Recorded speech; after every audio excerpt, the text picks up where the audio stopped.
Hello everybody and welcome to Reading Poetry Badly. Big zoom there. Today we're on to another long one, the creation of Cremation of Sam McGee, not creation. The Cremation of Sam McGee by Robert W. Service. I feel like I'm hitting a wall, so I'm just going to jump right into this and go force my way through. There are strange things done in the midnight sun by the men who moil for gold. The Arctic trails have their secret tales that would make your blood run cold. The northern lights have seen queer sights, but the queerest they ever did see was that night on the marge of Lake Labarge I cremated Sam McGee. Now Sam McGee was from Tennessee, where the cotton blooms and blows. Why he left his home in the south to roam round the pole, God only knows. He was always cold, but the land of gold seemed to hold him like a spell, though he'd often say in his homely way that he'd sooner live in hell.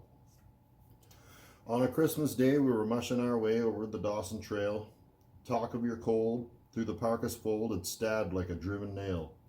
If our eyes we'd close and the lashes froze till sometimes we couldn't see, it wasn't much fun, but the only one to whimper was Sam McGee.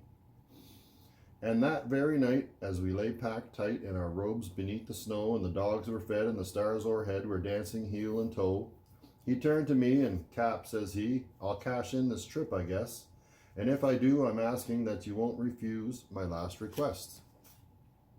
Well, he seemed so low that I couldn't say no. Then he says with a sort of moan, "It's the cursed cold, and it's got right hold till I'm chilled clean through to the bone. You tain't being dead, it's my awful dread of the icy grave that pains, so I want you to swear that, foul or fair, you'll cremate my last remains." A pal's last need is a thing to heed, so I swore I would not fail. And we started on at the streak of dawn, but God, he looked ghastly pale. He crouched on the sleigh and he raved all day of his home in Tennessee, and before nightfall a corpse was all that was left of Sam McGee. There wasn't a breath in that land of death, and I hurried, horror-driven, with a corpse half hid that I couldn't get rid because of a promise given. It was lashed to the sleigh, and it seemed to say, "You may tax your brawn and brains, but you promised true, and it's up to you to cremate those last remains." Now a promise made is a debt unpaid, and the trail has its own stern code. In the days to come, though my lips were numb and my heart, how I cursed that load. In the long, long night by the lone firelight, while the huskies round in a ring howled out their woes to the homeless snows, oh God, how I loathed the thing. And every day that quiet clay seemed to heavy and heavier grow, and on I went through the dogs, though the dogs were spent and the grub was getting low. The trail was bad and I felt half mad, but I swore I would not give in, and I'd often sing to the hateful thing, and it hearkened with a grin. Till I came to the marge of Lake Labarge, and a derelict there lay. It was jammed in the ice, but I saw in a trice it was called the Alice May. And I looked at it, and I thought a bit, and I looked at my frozen chum. Then, "Here," said I, with a sudden cry, "is my crematorium." Some planks I tore from the cabin floor, and I lit the boiler fire. Some coal I found that was lying around, and I heaped the fuel higher. The flames just soared, and the furnace roared, such a blaze you seldom see. And I burrowed a hole in the glowing coal, and I stuffed in Sam McGee. Then I made a hike, for I didn't like to hear him sizzle so, and the heavens scowled, and the huskies howled, and the wind began to blow.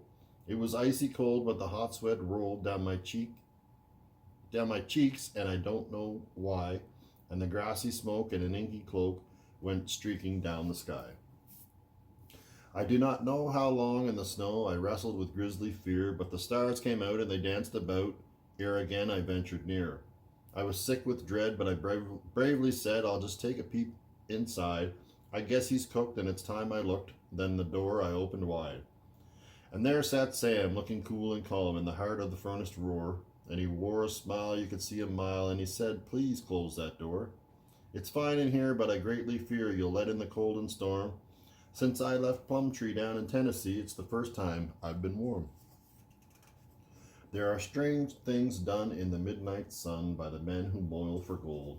The Arctic trails have their secret tales that would make your blood run cold. The northern lights have seen queer sights, but the queerest they ever did see was that night on the marge of Lake Labarge I cremated Sam McGee. So, that was was The Cremation of Sam McGee by Robert W. Service. Thank you for listening. Sam, you should have kept it simple and stayed home. Simple life, my friend. Again, thanks for listening. Have a great day.